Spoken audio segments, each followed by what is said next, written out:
Hi everyone, my name's Megan and I'm an educator here at the Bruce Museum. Today I'm bringing you an activity for our Digital Family Day, Floating with the Bruce. So today's activity is based on our exhibition, Floating Beauty, Women in the Art of Ukiyo-e. And what this exhibition shares is historical perspectives on women and depictions of their life in Edo period Japan. This show is made up entirely of woodblock prints that are created in the ukiyo-e style.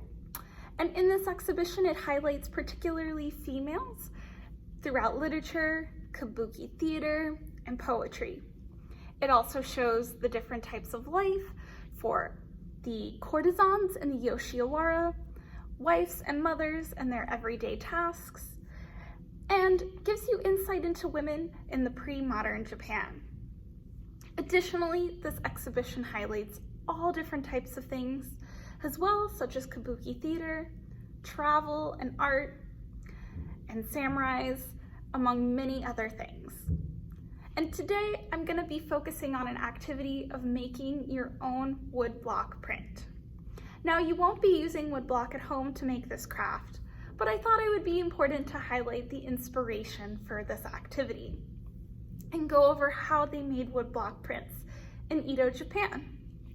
So today we have a print and the woodblock from that print.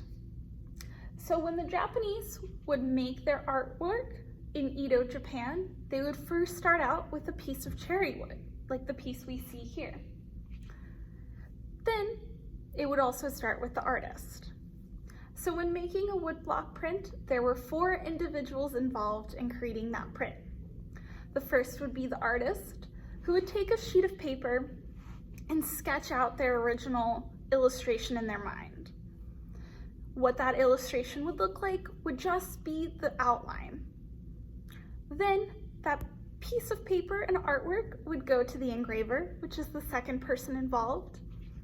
They would put that piece of paper on top of the cherry wood block, like I was telling you about, and they would engrave it in until the paper was destroyed and they were left with a wood block that had outlines.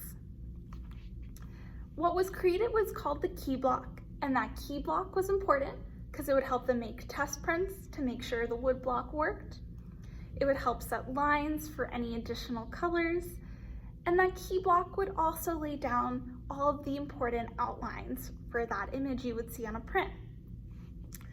Once that key block was good, the engraver would send it back, check it, make a couple of prints to make sure everything works smoothly. The artist would then create additional images and details for their wood block, send it back, and then the artist would take those key block prints that they made that were okay and helped create those acceptable prints and proofs, and then would continue to add on to additional blocks more fine details. And those would be additional blocks that they would use for different colors. So if an artist was to create a print with 3 colors, there would be 4 different blocks. The key block with the outline, and for each individual color, an additional block.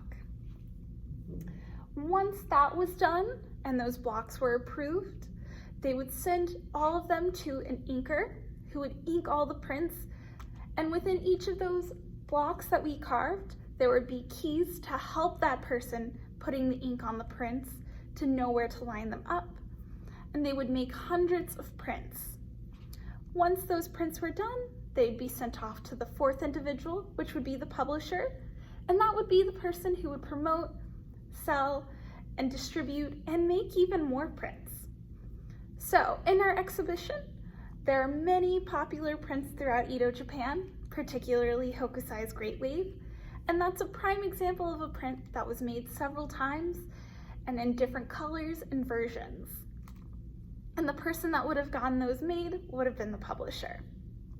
So today we're going to make our own print, and I'll go into the activity in the next part of this video. So as you saw in that activity, it's a little bit different, but still similar in how you make a print. And just like you saw on that paper, with your final version, here's the final version of the print from the woodblock we looked at earlier. Well, this one only has that black ink on it, which would have been our key block, Much like your own, it's very similar.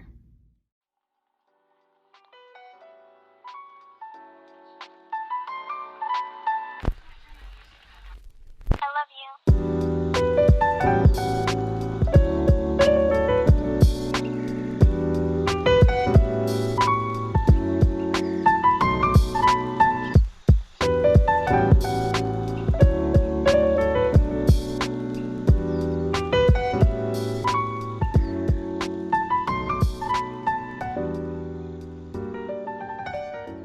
So as I mentioned earlier in the exhibition, Floating Beauty, it's an exhibition all about print and art made with printmaking. And today we're going to do a much more easier version of printmaking at home. So you may have some of these supplies, but you may also have to get them, and you can find them at your local craft store. So the type of print we'll be making today will be a styrofoam print. So it'll be very similar to the first step of printmaking we saw in Floating Beauty, which is the key block print. So that type of print we're making is styrofoam, and it'll create a basic print like this, one color with basic outlines. And you can adjust and adapt how thick or how dark your paint will be on your print. So this is a final product of a print, and it's much like the version I showed you next to the woodblock. And you can have one color, but you can experiment as well with your styrofoam print. So you'll need some supplies today, and I'll show you guys those really quick. First supply you're gonna need is paper, and you'll need a couple of sheets. So one will be for drawing your original print that you'll trace onto the styrofoam, much like the woodblock process that we talked about earlier. And then you'll need another sheet to make your final print like the one I just showed you. The next thing you'll need is styrofoam. And these are some pre-made examples of styrofoam prints. But what you'll do is you'll take that paper and you'll place it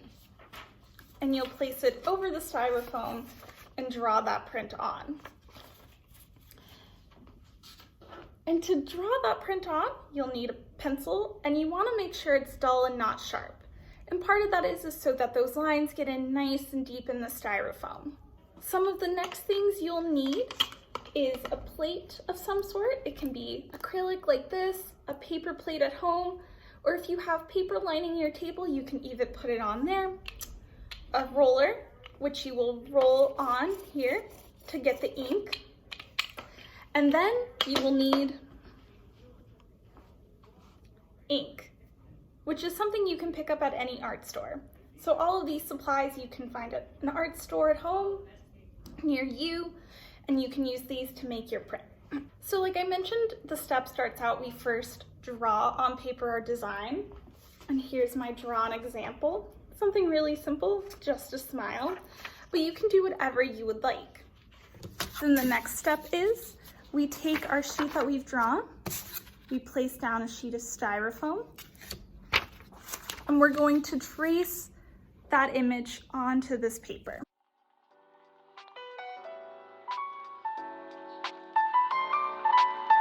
So part of that dull pencil is really important because it'll leave deep lines inside.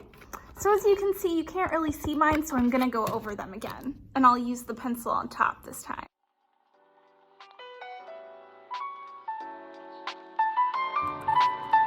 So now that that's done, we will take the next thing that we need, which is the ink, and we'll place it out onto our flat surface, which for me would be this.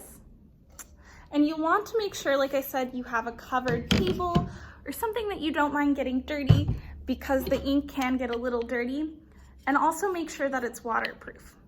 So once that ink is out, you'll roll it onto the thing, onto your plate, then take it, roll it onto the styrofoam print, take that,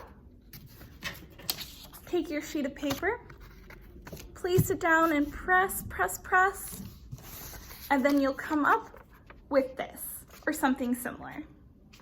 I'll go over those steps really quick again. The first step is you'll want to draw on that For a sheet of paper you've pulled, trace that image onto the styrofoam that you have with a dull pencil. Assemble the other materials you'll need, which include a plate, the waterproof ink, and a roller. But you can use other tools if you have those at home, like a paintbrush. Just make sure to clean it afterwards. Then you'll print the image on the paper, and it'll reverse on that paper like we saw with our copy in the exhibition. And then you'll let it dry and you'll have your final product. And much like the key block prints that we saw or were used in Edo, Japan to make those prints, that key block or your print on styrofoam will last a really long time. So you can change it and adjust it and try different colors with it and different tools to see how the print will come out. And that's how you make a styrofoam print, much like the ones in Floating Beauty. Thank you guys so much for joining us for the Fall Family Day Floating with the Bruce. If you want to come and visit Floating Beauty, I recommend it. And one way you can come check it out is coming to the museum with the discount code Fall Family Day. And if you create a print you really want to share on social media, make sure with the help of your adult and their permission, using the hashtag BruceMuseum, share that print on social media because we would love to see it. Thank you guys so much for joining us for the Fall Family Day. Bye, friends.